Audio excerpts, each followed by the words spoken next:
I'm gonna get down to like the really fun part of nutrition real quick, just so I can grab your attention. I was at a gym the other day, and a personal friend of mine, his name is John Cordova.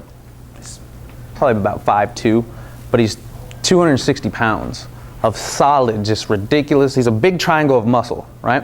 And on the wall are a bunch of his pictures. He was like Mr. Universe, Mr. America, Mr. Mars. I mean, he won every single bodybuilding planet there was. I mean, bodybuilding competition there was. And of course he looked awesome. One of the pictures was his ridiculous abs, and somebody had his fingers, and they were literally, this part of their fingers was that deep in his abs. That's how deep those cuts were. Anybody interested in looking like that? Maybe not that big, but you would like to be flat and toned. But the guys would. But to have a flat, toned stomach, I was like, well, what did you do? You must have done 2,000 crunches a day. He goes, I never worked that core a day in my life. You get your arms and your legs and your chest from working out. You get your core from what you put in your mouth. I was like, all right, good, because I'm tired of doing crunches. So that's definitely important. Now she goes and talked about what RDA levels and optimal levels are. You ever seen this? I'm really not a fan of this, but you see this all the time at a school.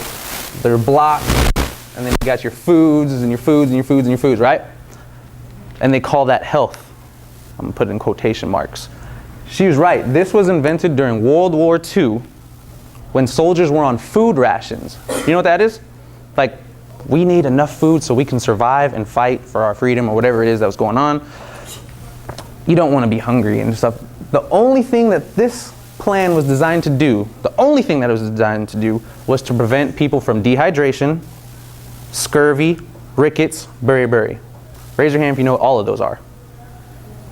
You know why? Because we don't suffer from that at all. First world problems. We don't have those. You know what I mean? You hear that all the time. But somehow this made it onto every school poster, and they call it health. Now I'm going to show you something that I took from a doctor. His name's Dr. Dixon. Very smart guy. He's a scientist. I mean, he's on YouTube. Look him up. He dedicates his life to giving people the forms of optimal nutrition. People who are trying to, maybe it's somebody who just wants to live the best life they can be. Maybe it's somebody who gets the exact same training as you do, but he's going to give them the edge with the knowledge that he feeds. So optimal nutrition is that important, especially if you're trying to be something better than the person in front of you. That's what competition is, right? That's why you play ball. It's fun to be that guy, that girl, sorry. So vitamin C, RDA, this, the foods you'd get out of, recommended daily allowance. This is what government calls health for us. 40 to 125 milligrams a day, okay? The optimal levels, that's the amount you can ingest and your body can utilize it all without excreting all the excess stuff. Optimal levels, 1,000 milligrams a day. 10 glasses of orange juice. Raise your hand if you do that every day.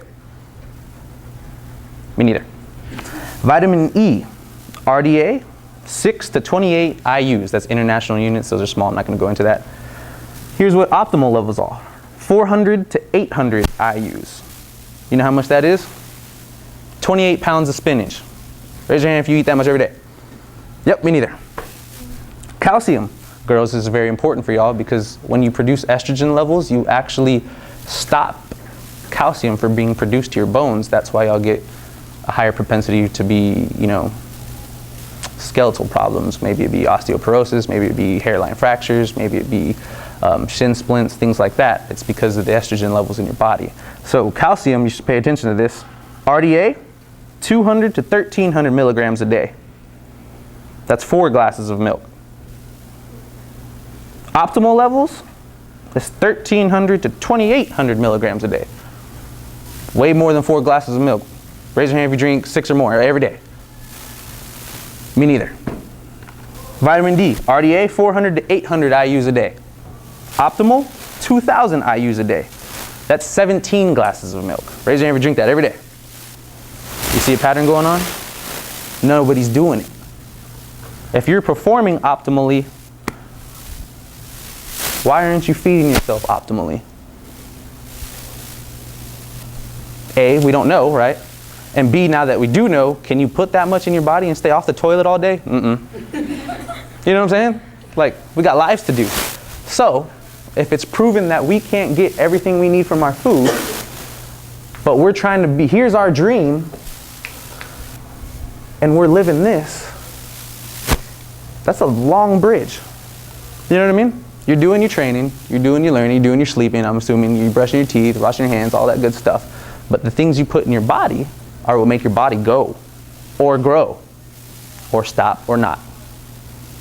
So, if the optimal levels of input of nutrients would take you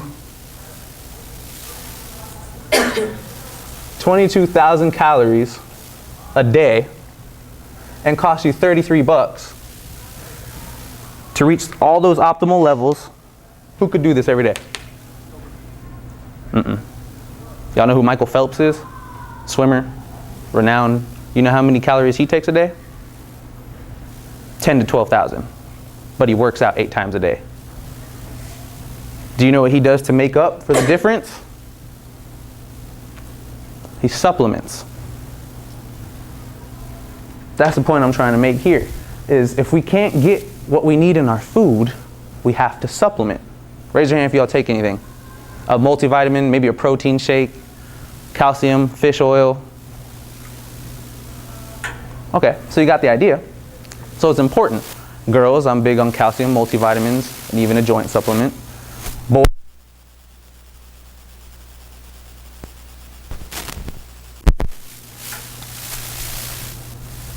so how many different supplements are out there?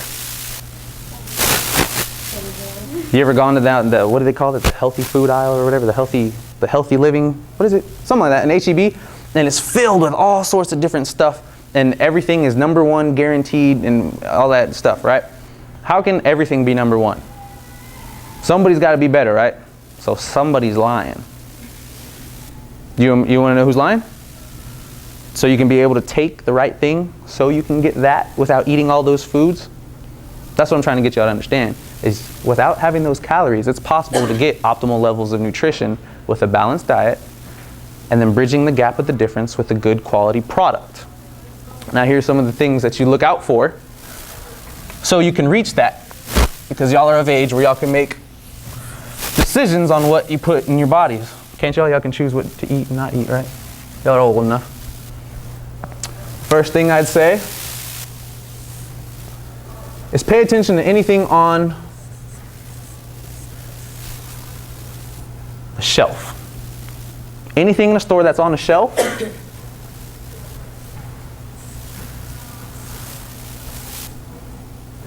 anybody know what that is? What that stands for?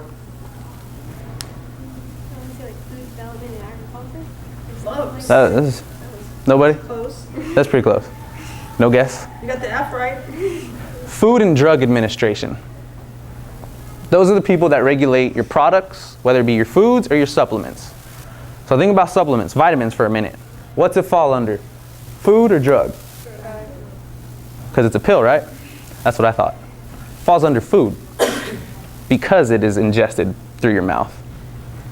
So if it falls under food, let's think about who's telling the truth on that number one. Let's say we both went to HEB, right? We got chocolate chip cookies. We both did. Chips Ahoy. Yeah, we're talking nutrition. We're moving with cookies, right? Okay, we open it up and I pull 3 cookies out. And you pull 3 cookies out. Is it guaranteed that they're going to be the same size? Same shape? Have the same amount of chocolate chip cookies? Taste the same? Have the same texture? No, right? We all get that pizza and we go back and get the next DiGiorno's and it wasn't as good as the last time because there's just something different. You always chase it and you can't find it because it's so poorly regulated. So for a product of a supplement to legally be shelved, only 10% of what's on the label actually has to be in the product. Now I'm not saying everybody's lying.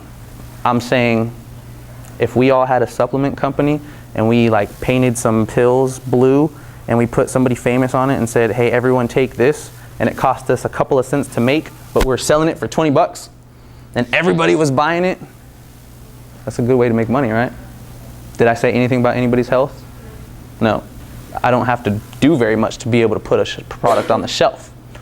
So there's a chance that there's a huge 90% variance on that, in that product. So that's why you get a lot of people who say, I'm taking something, you know, oh, do you feel a difference? Well, I know I'm getting what I need. Yeah, that's not what I asked. Do you feel a difference? Not really. It's because it's not working. Think about it. When you're hungry and you eat and you're not hungry, you feel a difference, right? Silly. So what a product line that we found, we're 5 Star Health. He brought us on here to introduce you to a better nutrition. I'm not saying go and, buy what we have or anything like that. I'm just saying I decided to partner with something that I could provide my athletes with and her alike because we train optimally. Don't do me no good if you come in here on the cheap gas. I need you to take the best. So I partnered with something that falls under pharmaceutical grade. That's drug. It's the levels that drugs are manufactured at. So when you're looking at a product that is manufactured the same way as medicine is, it's guaranteed to have exactly what's on the label in the bottle. Does that make sense? I'll give you an example. Who's the last person that got sick and had a prescription for an antibiotic recently? Anybody? You? Okay. Don't freak out or anything. Just say you took the wrong thing and it was too much and you had an allergic reaction, right? And you got sicker. That would be horrible, wouldn't it? And your parents would be billionaires because they would sue the mess out of the person who gave you that product, right? But does that ever happen? No, it doesn't. You know why? Because they don't want to lose money. So drug companies make sure that everything that they produce is perfect. The potency, the testing, what it looks like, if what's the product is on the label and vice versa, so nothing bad happens. The product line that we partnered with, which is called USANA Health Sciences, goes through those same steps just because we can. So when you're looking for a product, if you're looking to meet your differences between RDA levels and optimal nutrition, look for something that goes through pharmaceutical grade standards. Something that might have a potency guarantee. Don't look for a guaranteed money back or whatever. Look for something that has a potency guarantee, a purity guarantee. Money back guarantee is nice if you don't like it, that's cool. But make sure you're getting the type of guarantees that, okay, I know I'm going to take this and it's going to work.